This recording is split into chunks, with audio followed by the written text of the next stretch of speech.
Good morning. I'm back home again. Sun's a little bit strong, but I'm back home again. And I want to talk about being in a traveler's state of mind, because now I've just traveled. Oh my God, so good. I stopped at Wawa so I'd be prepared for coffee time this morning. So good. They had this fat-free caramel steamer. A highlight of coming back to New Jersey. So a friend of mine, good morning, a friend of mine travels to India a lot. And I said to her, how do you deal with all the people bumping you? And she said, I get in my India state of mind. I taught my children from a young age that when you're traveling, your personal space ends at your body. And that's your opportunity to use your imagination and create the life that you want inside. And I kind of laughed at her at first. And she said, next time you're flying and things get a little hectic, just get into your traveler's state of mind. So for the last year, I've been practicing my traveler's state of mind. I usually call it my Newark state of mind because I travel in and out of Newark so much. And what I do is the minute that I walk in through the revolving doors of the airport, I imagine that I get my superpowers around me so that I'm in my traveler state of mind. So I walk through the doors and I imagine that my personal space stops at my skin. Now, it hasn't been easy for me to do this, but I'm definitely getting better and better at it. And as you get better at it, you'll see the people that are not in their traveler's state of mind unraveling. So I also prepare in advance so that if my flight's delayed, I have lots of entertainment, I have enough food, I have a sippy cup with me so that I could take a drink out of the lounge or fill up my drink again and it won't spill. That's critical.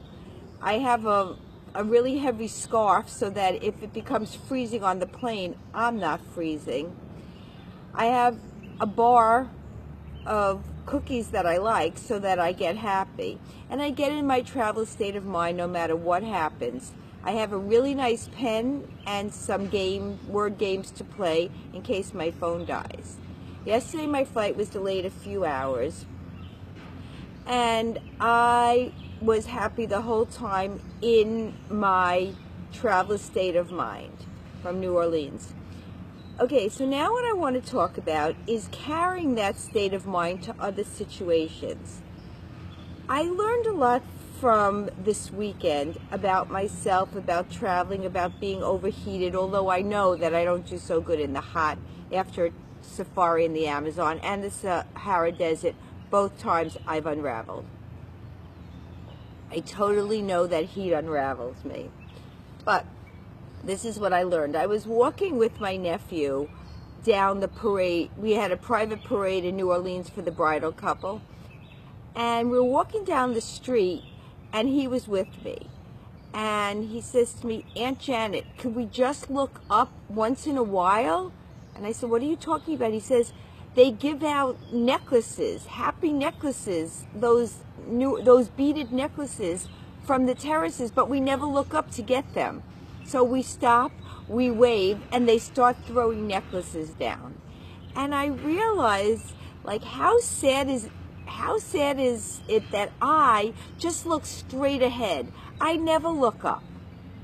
Now, he looks up, and look what I missed. A few years ago when my son was graduating from Embry-Riddle, he took us on a tour of the campus, and it was the same nephew that looked up and said, Adam, why are your pictures on all the flags? My son took us on a tour. We kept going around and around because nobody looked up except Hunter to see the flags that had my son's picture on it. I didn't learn my lesson then.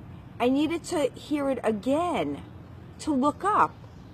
I'm always so determined to look at my goal that I don't look up. So my goal for this week is to look around. Notice other things. Don't be so focused on just looking straight ahead that I don't see everything. The other thing I learned from my niece is her feet were hurting her. And I said, well, are you going to complain to your mom? She said, no, I've decided that complaining doesn't work. What I do is I imagine what my mom's solution would be, and I try to do it myself. I thought that was brilliant. And I love to complain. I think that's what my coffee time is all about, me complaining. But I'm really going to try to use some of their wisdom. So it's so interesting to me that 12-year-olds could have all this wisdom, and you get to an age where you forget the simple things. You forget to look up. You forget that maybe you could solve your own problem. You don't need to rant and rave all the time. It was so interesting to me to be with the younger part of my family and hear what they had to say about life. Things that scare me, I decided I wanted to make a Bitmoji. So I asked my nephew, could you make me a Bitmoji? And he did it for me. I didn't even think that I could do it myself. But after he showed me how to do it, then I decided my hair wasn't so good, my lips weren't right, and I did it myself. I think what happens is that they just are not afraid to touch the screen in a million places. So I love traveling, I love adventure, but I decided that I'm going to bring that state of mind into my daily life. I prepare myself to go inside when I need to in a foreign country, or at the airport at Newark. That's like a foreign country. I'm much more flexible about when I eat and where I eat and things that are going on. And I think that that's the mindset that I'm going to try to use now for daily living. I'm happy to be back, believe me. I'm happy to have my Wawa and my son. This is a family of Wawa lovers. My son is at McGuire Air Force Base for the week, and his first note to me, Ma, I'm at Wawa. It's amazing.